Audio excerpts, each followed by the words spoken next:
Thanks, Mike. Swak sa mga adrenaline junkie ang show sa Pasay this weekend.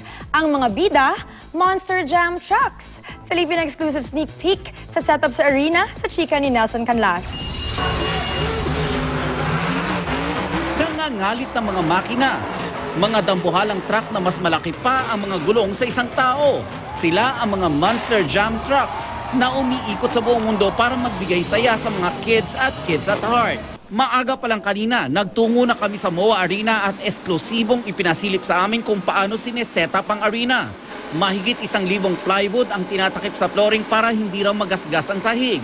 At tinatabunan nito ng mahigit 1,000 cubic meters ng lupa. Espesyal ang dirt na kanilang gagamitin na kinuha pa nila sa Batangas. Ito raw kasi ang sikreto sa magandang exhibition ng mga monster truck. Well, if we use something that's sandy, the trucks will blow apart. Underneath the dirt, you can see down on the floor that we have plywood, and that serves as floor protection for the concrete floor that's underneath. And if it doesn't have a high clay content, it won't bind together really well, so the trucks will go directly down to the plywood. We try to avoid that. Nakilala ko rin ang dalawa sa champion Monster Jam Truck drivers. Ipinasilip nila ang loob ng isang truck. Isang tao lang kasya dito. Ang upuan halos hulma sa katawan ng driver.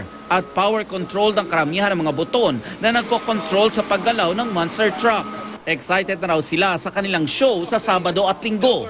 Now bringing the competition to Manila, I think that we've got a pretty stacked lineup and we got to be on our toes. Ama naman ni Adam Anderson ang may likha ng Monster Jam Truck na Gravedigger.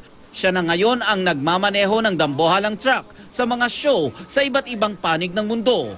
And I honestly, I had no clue that to come to the Philippines and to be that well known was I felt honored to come here and people to be so receptive of Gravedigger and Monster Jam. Nelson Canlas updated sa Showbiz Happenings.